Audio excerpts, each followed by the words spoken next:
I landed my job as a project engineer in LEAR because the company which is specialized to develop the seats and also manufacture the seats to the cars. It's a tier 1 company. And my job here as a project engineer to develop the seats, the complete seat, the front seats and the back seats in the car. For which all automobile companies? Skoda? Skoda, Volkswagen, BMW, Geely groups, Stellantis groups, all the European car markets here.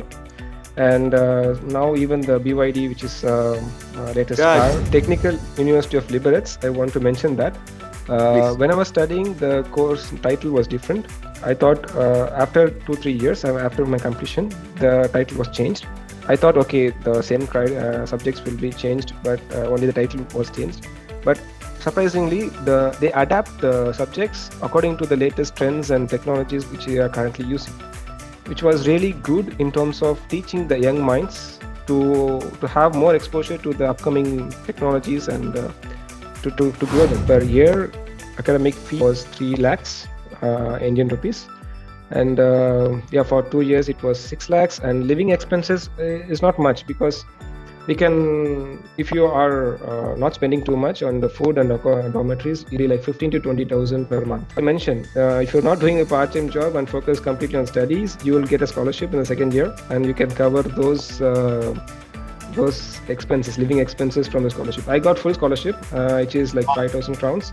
And 2,700 for dormitories and 2,200 which covered my groceries. Having a 15,000 salary after completing a 4 years of course which you struggled hard to complete it, and you didn't get enough reward. Why not doing a master's in abroad? Because earning in abroad will be more rewarding, so it can be some big career growth for me.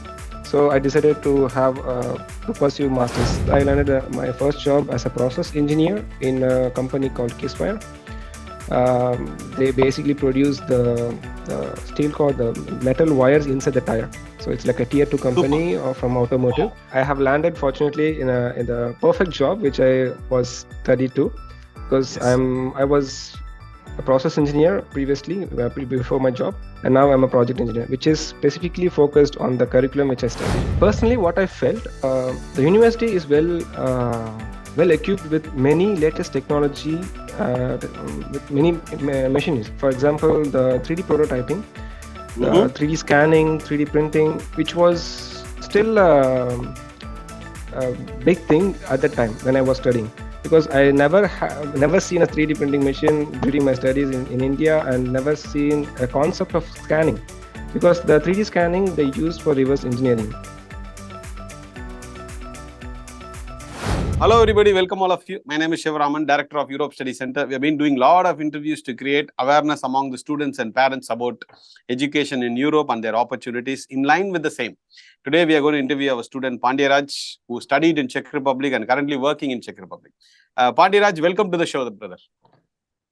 Hello sir, thank you so much for asking me to join the interview. Thank you, thanks for your time.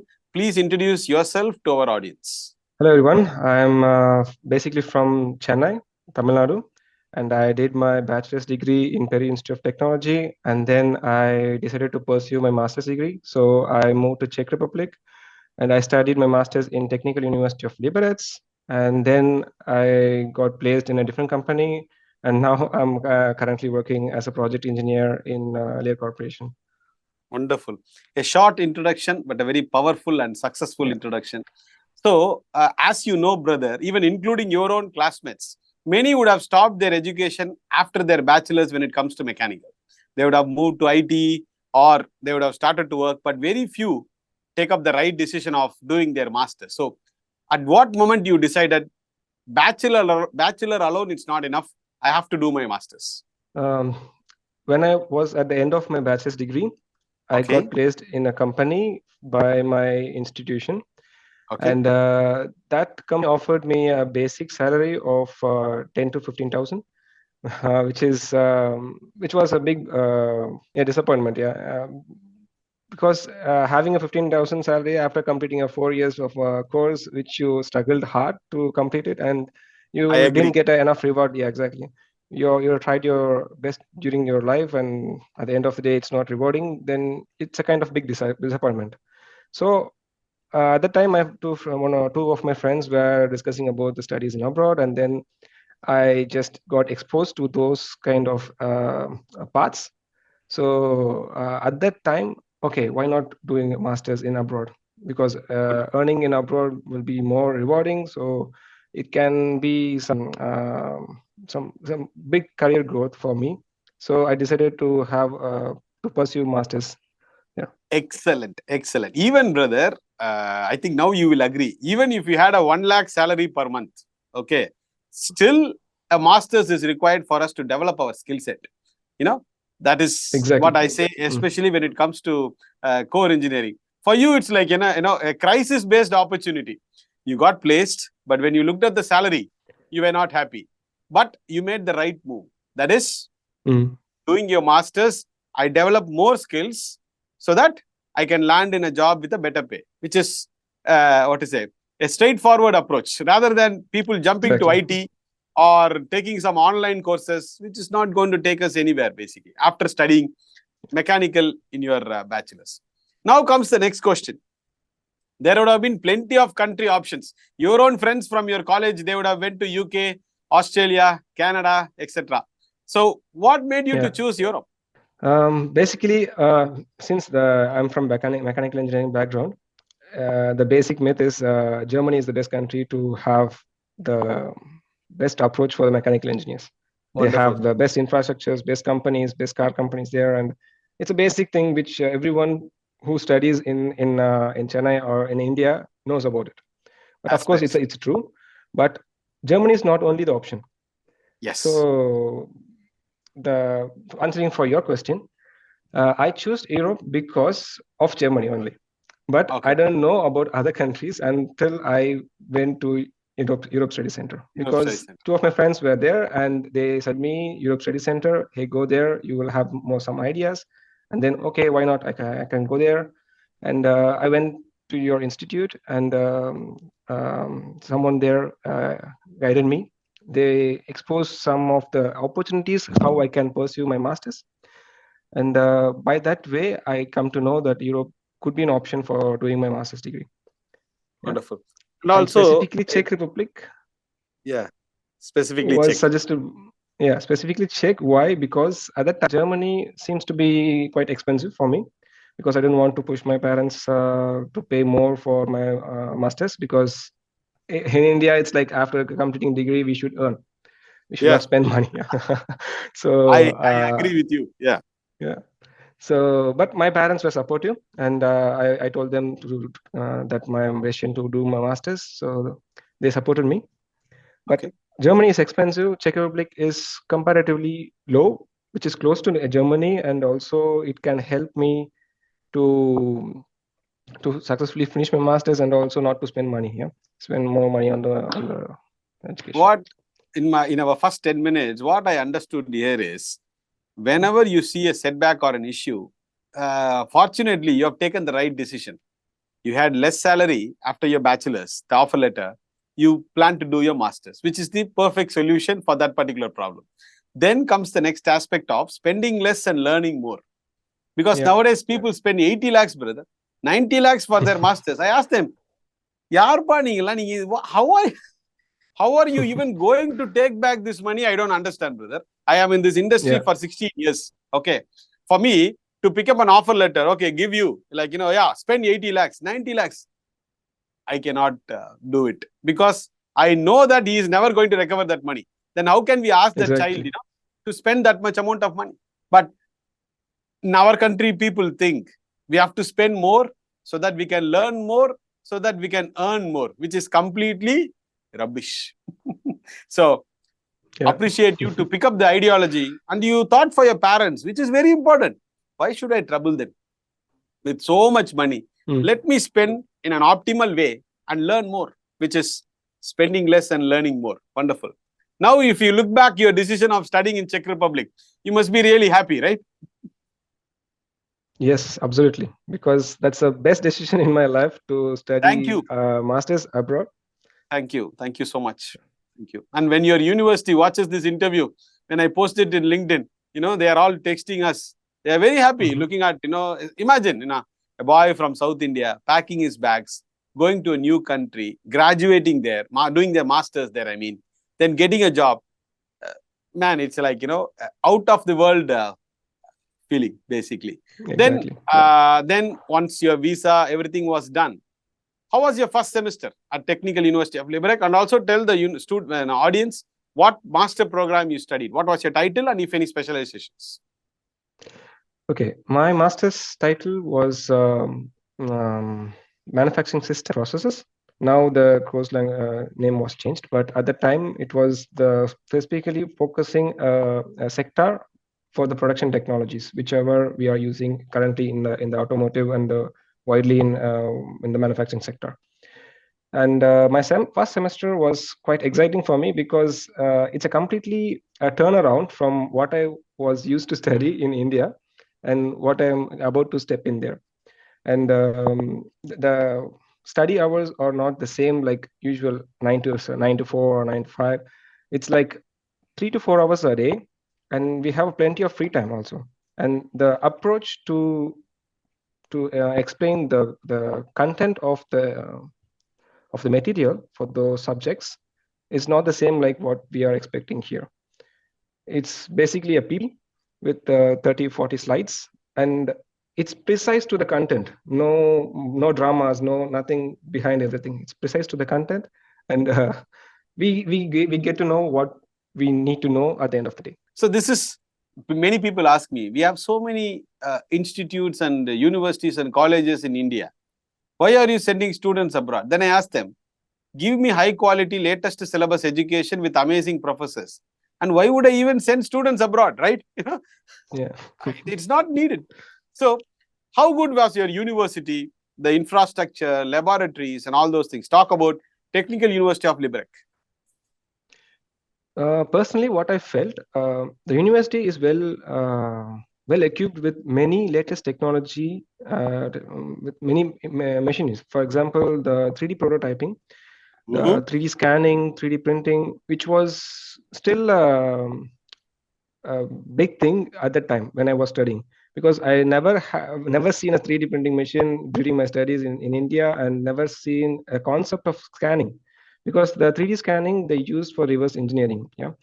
And we tried by ourselves. We had this handheld 3D scanners by ourselves, and we scanned some prototypes, and we reverse engineered those prototypes, which was really excellent for me. And I thank the university to offer such kind of expensive machineries to handle to us. Yeah, because it's a risky, because we never know how to handle them, but still they trust us, and they trained us to use those equipments. And I was really happy how supportive was the staffs from the university, and also offering a good infrastructure, because I never thought that all the cities in Europe will be equipped with more advanced machineries or technologies to support the students. I thought, okay, this is Czech Republic, we are paying less, and it will not be good like the universities in Germany or Canada. They offer more, but it was surprising for me because they equipped more, and they offered what they promised us. Yes. During the subjects. I mean, with the subjects, the topics they intend to teach us, everything was promised, and it was really good at the time. Amazing. And brother, to add to what you said, me being from an engineering background, I will never send a single student abroad for a university which is not good. No chance. No chance. Never, ever. For example, Pandiyaraj studied in the #1 mechanical faculty department in Czech Republic. You get my point? #1 faculty. Yes. #1 in Czech Republic, in a country of Czech Republic, which is fantastic. So that is the first point. And you said something. They trusted us and gave up all these equipments. So these sort of equipment handling and having latest equipments happens only in non-commercial institutions. What is non-commercial institutions? The institutions which is not run for the sake of making money. You understand? Yeah. Yeah, there is a college in Tamil Nadu. Okay, they have an outdated flight outside which will never run. That is at the same place for 20 years. And to guard that flight, they have two assistants. All for namesake. Everything for namesake, and degree also for namesake. That is why, people get frustrated and irritated about it. And also, which is the right question to ask to you, because did you see any gap in what you studied and what you're working right now? Was there any gap between the curriculum and the industrial requirement? No, actually, I have landed fortunately in the perfect job which I was studied to, because Yes. I was a process engineer previously before my job, and now I'm a project engineer, which is specifically focused on the curriculum which I studied. Yes. So Because back home here, we still not study about, electric vehicles, about drones, about 3D printing, about hydrogen technology, or about material science. These things still we don't study at UG level. And, exactly. and nobody asks these questions, brother, because they don't know. What exactly is the problem? You don't know. Without knowing the problem, you can never find solutions. I saw a video, how to choose the right university in your counseling. What is there to choose? It's all the same. Without understanding what is the problem, we will never be able to find solutions, basically. So after the university, then comes the professors. You may have a, 1,000-acre campus, hundreds of buses, super laboratories, but without qualified, equipped and committed professors, nobody can teach anything to the younger generation. So do you accept that? Yes, absolutely. Yeah. Yes. Because So talk even about, in Technical University of Liberec, I want to mention that please. when I was studying, the course title was different. I thought after 2-3 years, after my completion, the title was changed. I thought, okay, the same subjects will be changed, but only the title was changed. But surprisingly, they adapt the subjects according to the latest trends and technologies which we are currently using, which was really good in terms of teaching the young minds to have more exposure to the upcoming technologies and to grow them. Yeah, which is very important, which I find very interesting in the university. Yeah. I want Exactly. many of the universities in India also to adapt like that, because not teaching like 40-year-old curriculum for everyone for every year, it's not like improving. Thank you so much, brother, to bring this topic, because I will not send a single child to Europe. Okay? If this happens in India, give latest syllabus, excellent professors. Why do I send 1,000 students to Europe? Not required. See, but when the institution, brother, focuses only on money, forget about quality education. Quality education is a joke. When we are doing this interview, brother, this is the admission time. Okay, even today, people paying capitation fees, 8 lakhs, 10 lakhs, and then joining these institutions. Nobody asks any question. What is the HOD? What is his qualification?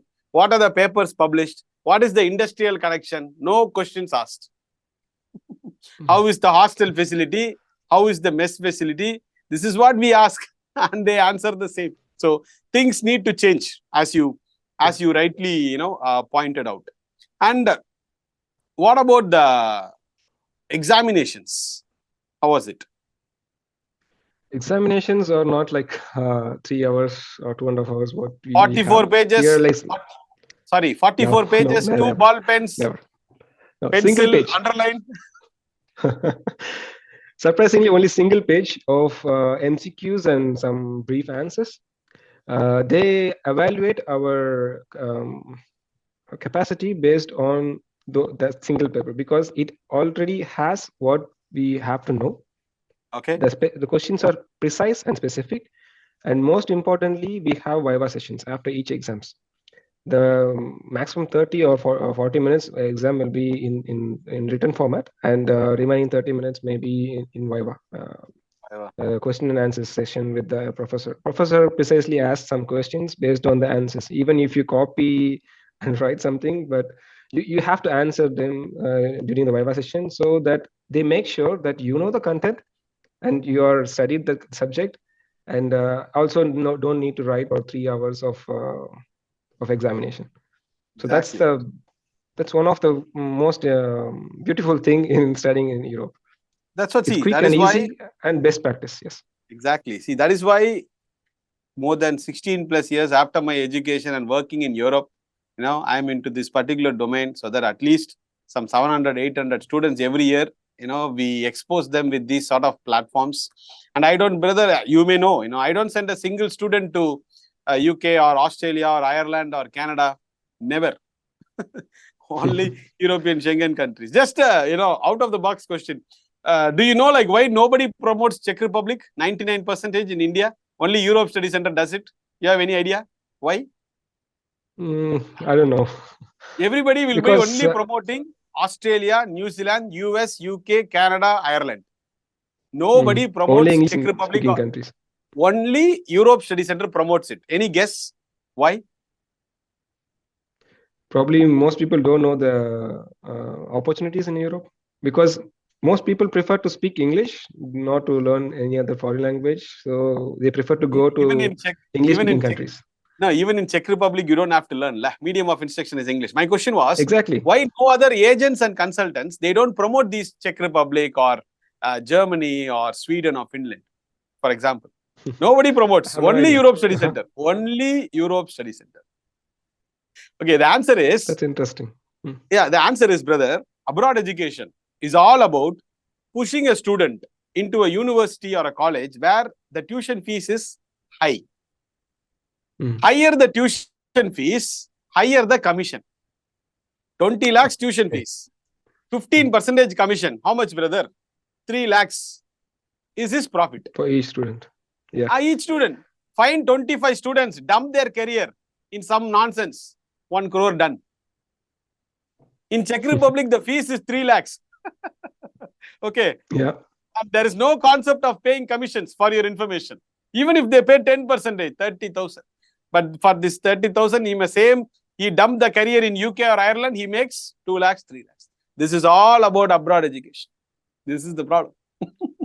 Whereas audience, our student, he finished his interview and then got selected, not with random applications. So kindly talk about that also to the audience. You had a test, right? For you to clear, to join Technical University of Liberec.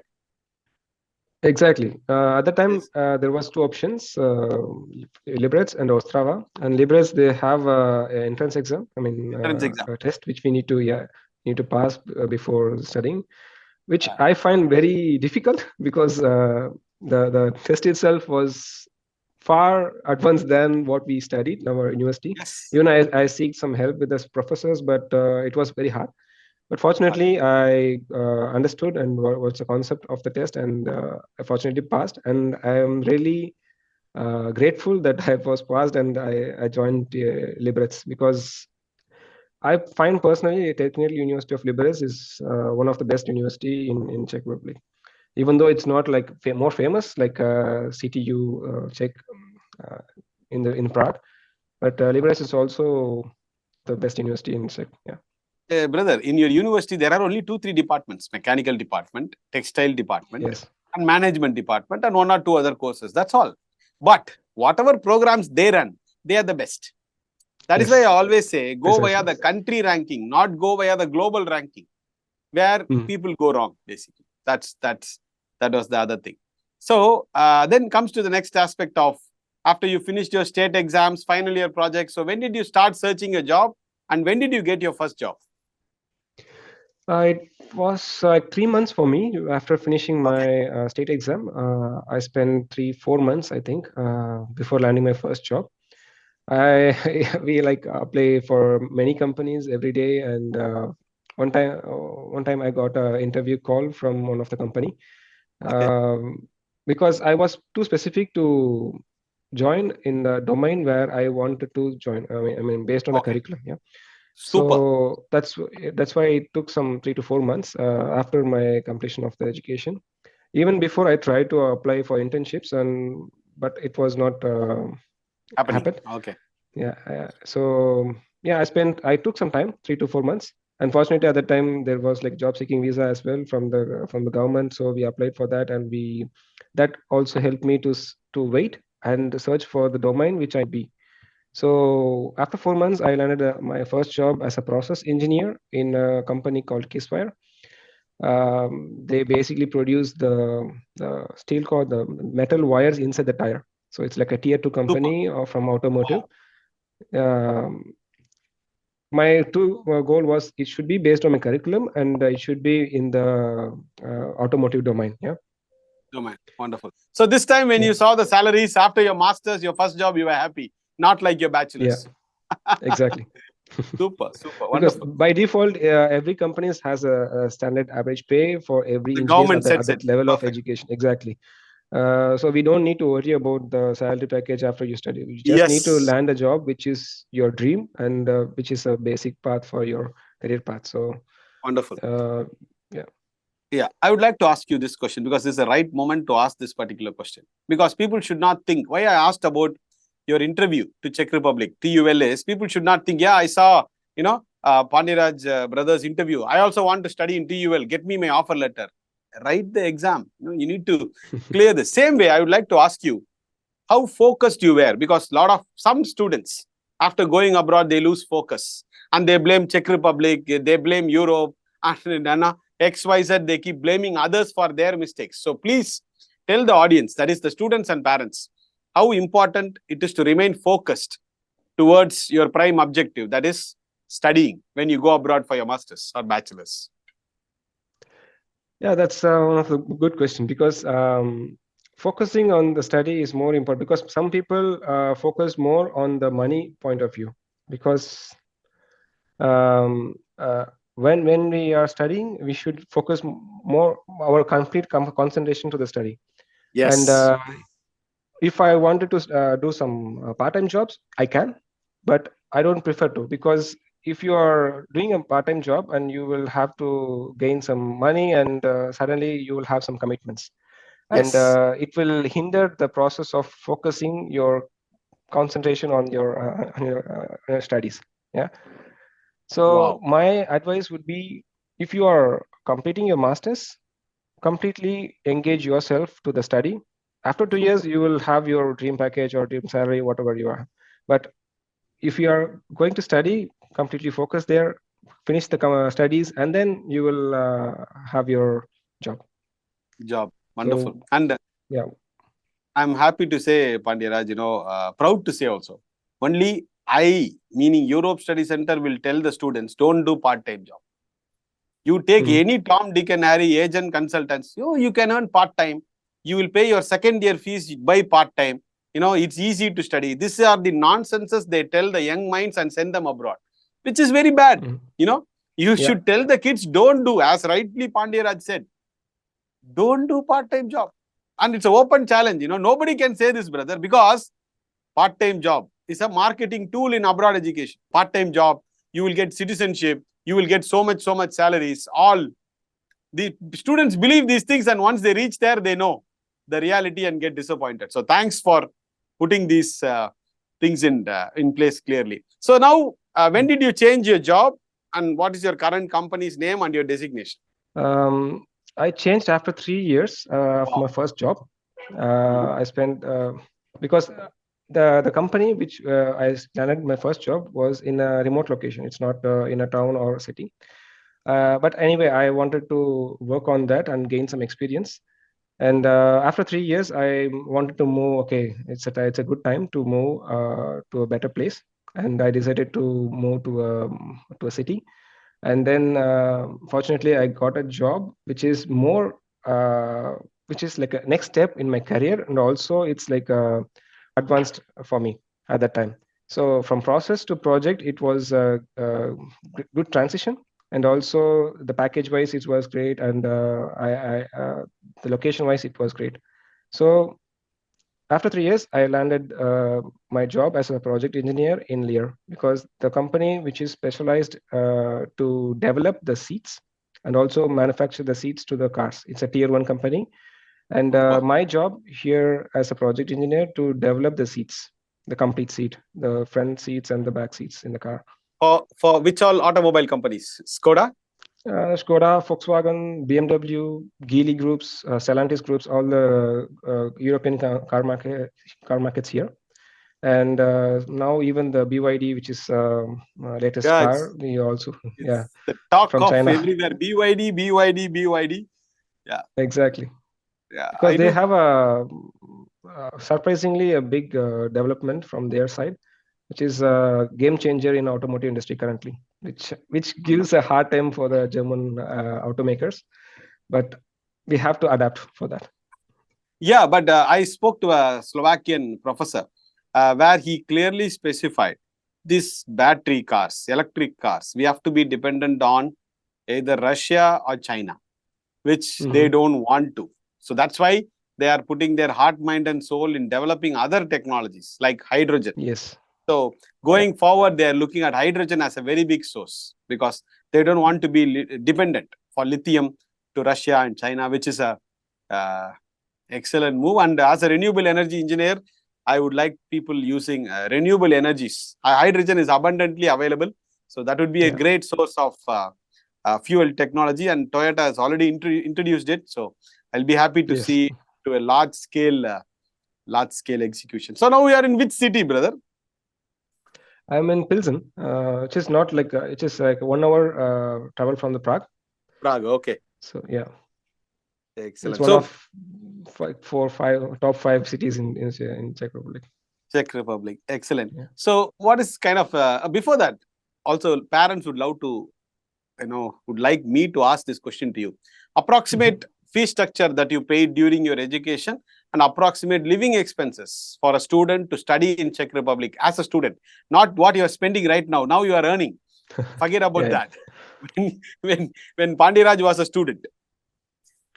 As a student, obviously, as you mentioned, per year academic fee was 3 lakhs Indian rupees. And for 2 years, it was 6 lakhs. And living expenses is not much because we can, if you are not spending too much on the food and dormitories, it'll be like 15 to 20,000 per month. That's and enough. First year, I was paid by myself. My parents supported it.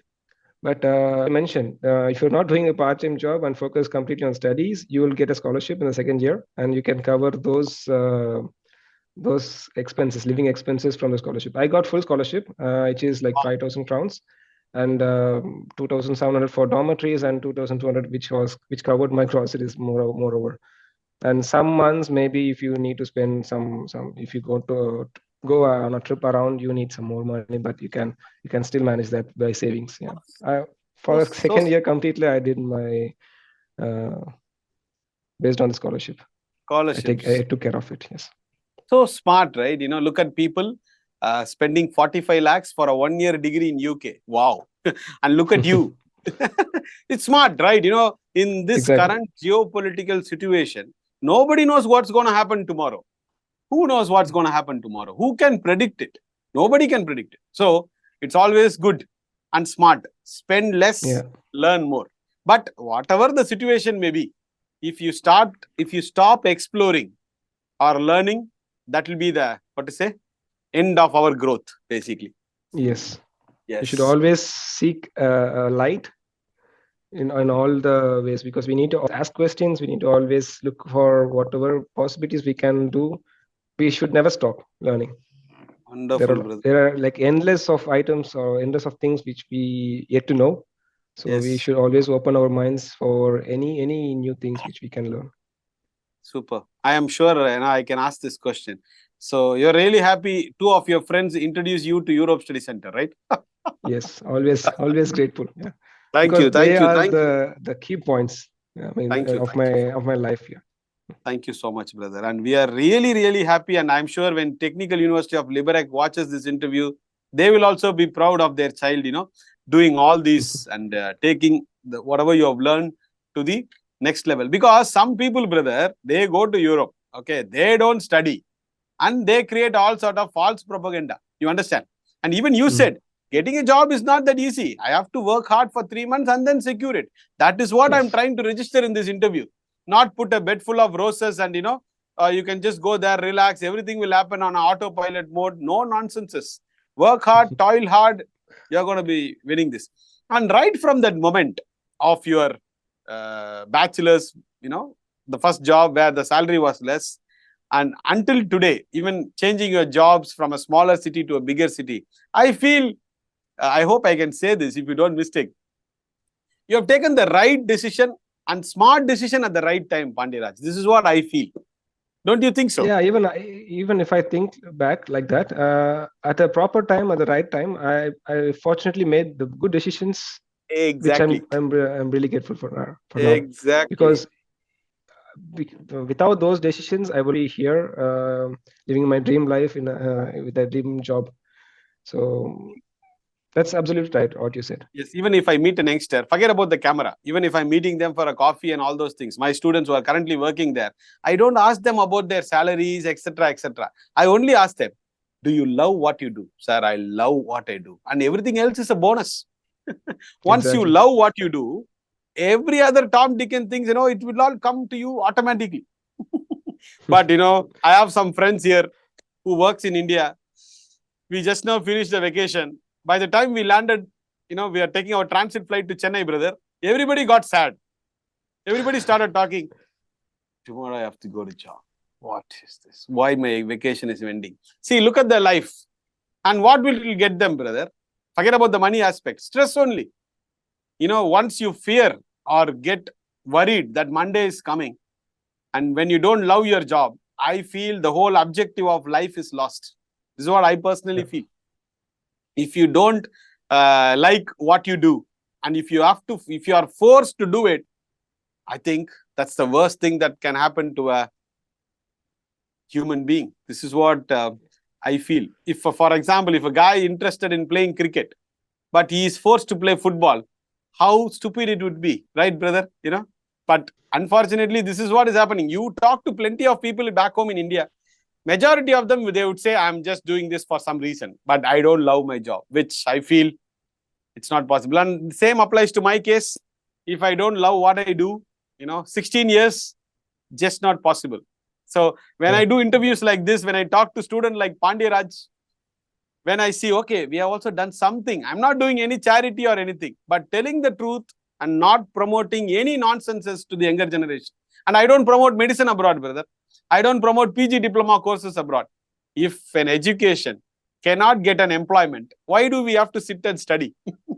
This is what is my agenda. So 2 last questions. So first thing is, a youngster watching this interview, whether he is planning for bachelor's, whether he is planning for master's, what you would like to tell them? Okay. One thing I want to tell, because at that time when I was in the transition from bachelor's to master's, I was always hesitant to ask questions. I want to all the youngsters to ask questions, try to reach out to persons, ask most of any questions, because it will not give you harm. Yeah, ask questions, get to learn, get more exposure. By that way, you have plenty of options, plenty of knowledge, so that you can choose from that. If you don't have if you don't ask questions, you never know what else you have in your options. So that's one of the key point which I want to tell, and which helped me a lot from that time to until now. Because now I will not hesitate to ask some questions. Need something, because I reach out to persons who can make the things done for me. So have some mentors, have someone who you can look forward to or look into it, and those questions can move to places which you dream of. Wonderful. The best part about you is, even the most complicated stuffs, you express it in a very simple way that the young minds will understand. You're not making it so complicated. You're putting it, very simple. I think this is the way you work also in your company, I guess. You keep it simple. What is the problem? What is the solution? Done and dusted. Wonderful, man. Thank you so much. So, how happy your parents are right now? Looking at your progress. Super. Yeah, because as I mentioned, for education I didn't spend much, but the rewards which I got from those steps which I made, it made them really happy, because I'm the graduate in my family, and I'm the first one who did my masters, and I'm the first one who did my masters abroad. So those kind of happy moments I gave to them. Right from schooling. From school, I got school first. From there until now, in a position in abroad, in one of the top development companies. So these are the proud moments for them which I give. And I'm really proud of that as well, because We- my career, the decisions which I made helped me a lot to be in a position like this right now. Wonderful, man. Excellent. I'm sure, brother, by the way, Pandyraj is doing this interview on a Saturday. For whom? For audience, for people to know his journey, what all challenges he faced, why he went to Europe, and what he did, and how focused he was. And school children are watching these interviews, brother. Okay, so even one child gets motivated, and from this interview, I am sure Pandyraj will be very happy. Yes or no, brother? Yeah, for sure. Yes, that's good. Wonderful, man. Thank you so much. And any last few lines you would like to say to our audience who are watching this interview before we sum up this interview? Anything you want to say to our audience? Yes, I would say maybe try to reach out many people. I mean, even parents, because not only to the relatives and only the persons who they know, but try to reach out every possibilities, and discuss with the kids, and then make some decisions. Not they're taking decisions by their own, because everyone has their own dreams, so they should be supportive for their own dreams. Wonderful. Thank you so much, and best wishes to you. Maybe we will do a part 2 of this interview after 10 years, because you would have done a lot of developments on the technical front. That interview will be part 2. That is after 10 years, I mean to say. What all technical advancements that you have done. And if you allow us, we will surely do that after a decade or so. Sure. Wonderful, I'm man. happy to do that as well. Yes. And when you see this interview after 10 years, you will also recollect all these memories. So this is going to be there Exactly. Forever. And even if this interview inspires few young minds, we are really, really happy. And thank you so much, Pandyraj. Wish you best wishes and convey our regards to your family members also. And looking forward to hear wonderful updates from your end. Thank you. Thank you so much. Yeah. Thank you for this opportunity to share my views and thank you everyone for watching. Thank you. Bye-bye.